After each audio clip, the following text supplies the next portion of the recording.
Okay guys, welcome back. It is the last day of SG Open 2026.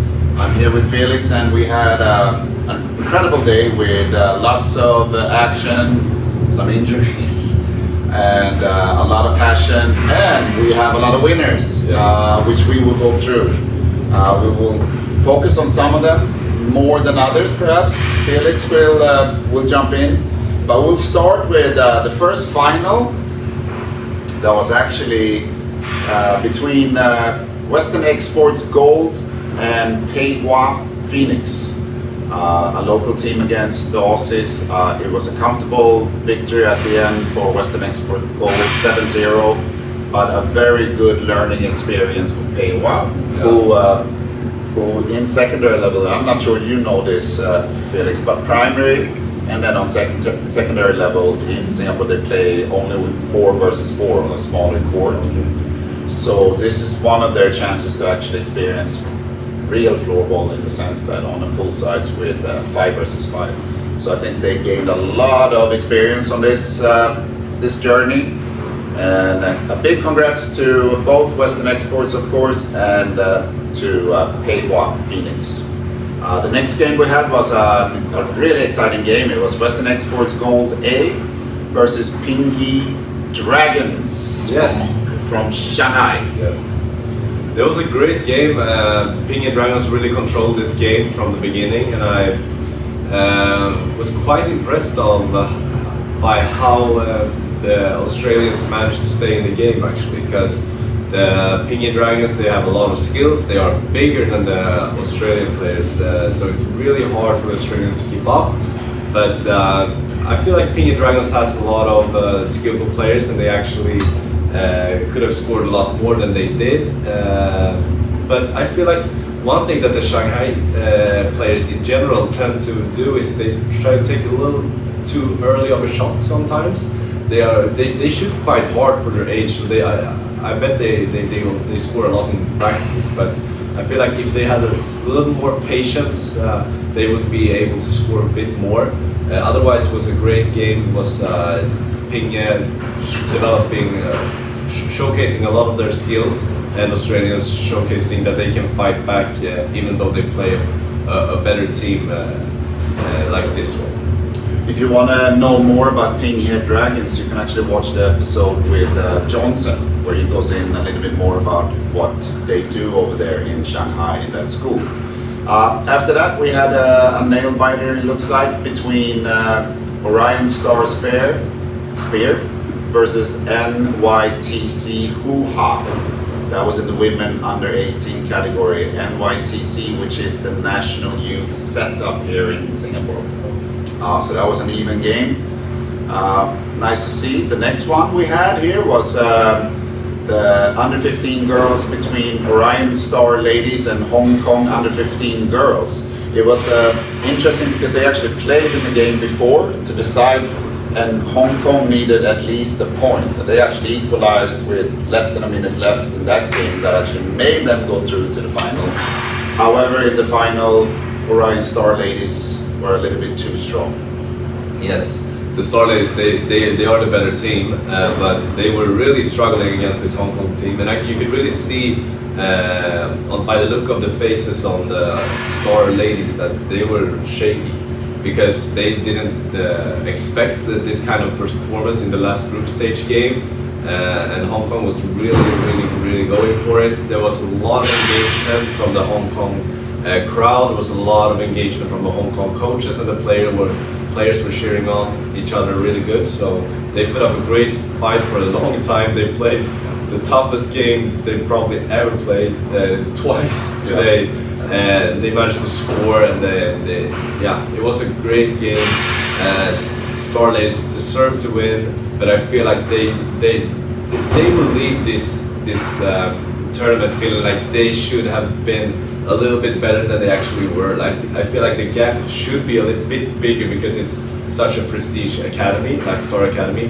And the Hong Kong, even though they lost, the Hong Kong team, they will leave by a feeling that we're not that far off actually from competing with the top players in Singapore. So super interesting to see that. Even though Star Ladies won, I think in another sense the Hong Kong team won as well. In another game, we had the Potesqui Volt, which is a local team that lost by 2-4 to Star Spear. Very exciting game that I watched a little bit, and I was actually impressed by Potesqui Volt that is just improving for every year that they play, and they're getting closer and closer and closer, so it's really nice to see. Next we had at UWC, we had the under 21 women, where Team Nibas lost by 1 goal to SWB. After that we had our first and only penalty shootout that was in the under 18 category here at OTH, where Star under 18 managed to beat Western Exports 4-2 after scoring 2 penalties versus Western Exports that actually did not manage to score a single one. Do you have anything about that game? Yeah, it was a tough game. I feel like the Star players they're controlling the game in one sense, even though they're not really in control of the scoreboard. I would say like they should be scoring a lot more with the talent that they have, but I feel like the Exports, they are really fighting because they play a more direct type of game. There's just like low block sometimes, and then they go for counterattacks, they go straight to the goal, they shoot, they go for rebounds. The Star players, it's like they're on the power play all the game, in some sense, how you watch the decision making in the game. So I would say that Star is a more talented team in terms of stick handling, and they've been playing like with each other for a long time, so they look like a team that could have scored a lot more, but what matters is the result, and I feel like the Exports really deserve to be in this game. They really deserve the tie. I think what made the difference in the end is that the Star players are a little bit more skilled, and it really shows off in the penalty shootout. There was a few great saves by both goalies, should really give them credit, keeping the penalty shootout at such low scoring, and it's very narrow details that decide this game in the penalty shootout. But it's great to have the atmosphere that was in here for that game. Everyone was excited, and you see the players were melting by the pressure. I could really feel that what they felt in the game. I've been there myself, and I know what they go through. And it's hard on the Exports player. It's obviously very nice to see how Star players perform when it's under pressure. From your experience, Felix, when you were in this situation, and I mean, of course, you probably dealt with it differently when you were young like them compared to when you were, your 5th, 6th year in the SSL. But did you have this, that you had like 1 or 2 types of penalties that you always went back to in these situations, or were you more of a guy that came forward and then just let whatever happen? Yeah, so what usually happened when I was young was that I decided what I was supposed to do, and then I actually did something else when I went to the goalie. Because it's really hard, I don't know if people know this, but it's really hard to stay in, because you always get new thoughts when you go for the penalty shootout. You realize something about the goalie and you change your mind. It's like, but I feel like I got a little bit better at like analyzing what I should do beforehand and sticking to my plan when I got older. When I looked at the penalties today in this game, I feel like they did a lot better than I did in their age, because they really went for it was super obvious that they knew beforehand what they were going to do. And it was more great saves rather than mistakes from the shooters, I would say. So, for example, there was a few backhand, forehand things that were really fast. It's obviously planned ahead. It's a great penalty, but sometimes you hit the post, sometimes the goalie grabs the ball without even knowing he does it. So, it's very important to get the experience for these young players. Being like, there's a big crowd, there's pressure, and everyone on your team is cheering for you to score, and you don't want to let them down. You have to go through that in order to be able to perform at the world stage later on.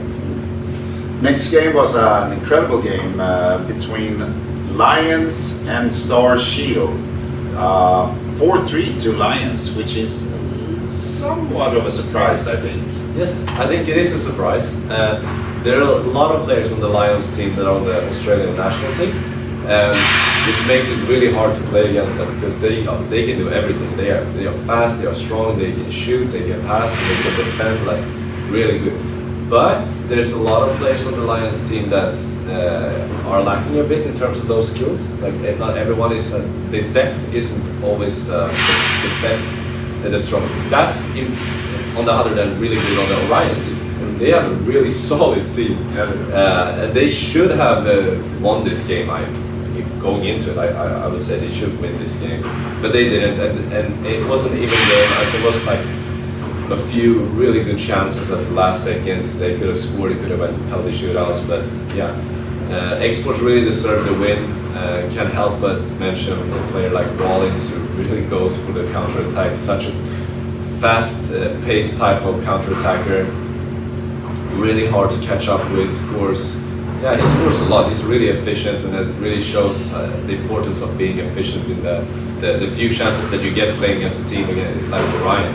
So, yeah, a little bit disappointed of Orion, you have to say, because you anticipate so much from them. But yeah, the Exports deserves it, and I really feel good that they were able to win and share with all the fans they have here. It's like a great atmosphere. Yeah, it was exciting. Also at UWC, it was the battle between the Philippines and the Malaysian Tigers. So Team Pinas, Malaya Tigers, and Malaya Tigers came out winning in that game.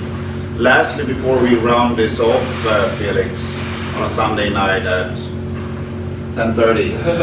10:30. It's been a long 4 days. We got to talk a little bit about the Invitational.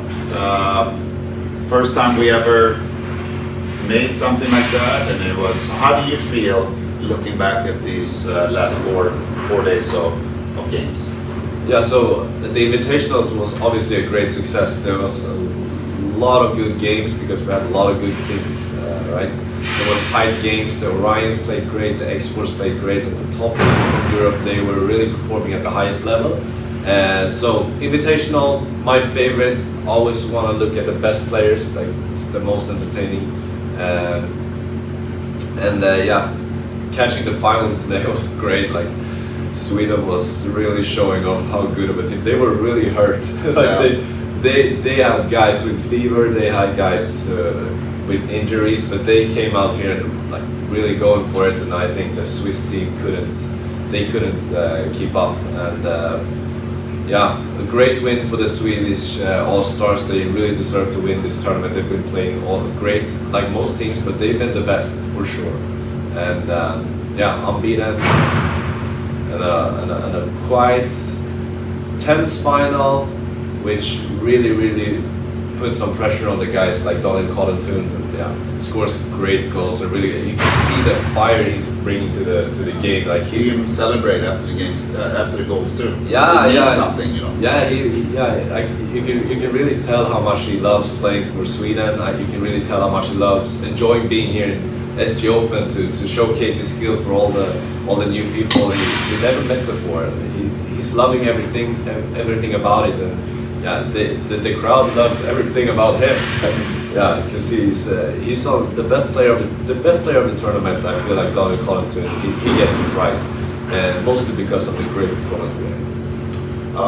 We should maybe add in that the Swiss has been amazing throughout this tournament too, and from what we hear, the feedback is that they've been a little bit like the Japanese fans of in the World Cup in football. They actually get trash bags and they clean up after their games, and they're very open to all the people, locals or foreigners, and that's really nice to see. The Czechs were great too. Any other countries or teams that you want to bring up lastly before we wrap this up? There's like usual, like there's a lot of Singaporean teams that are doing great. There are local teams that are, yeah, in some categories it's like a group of friends,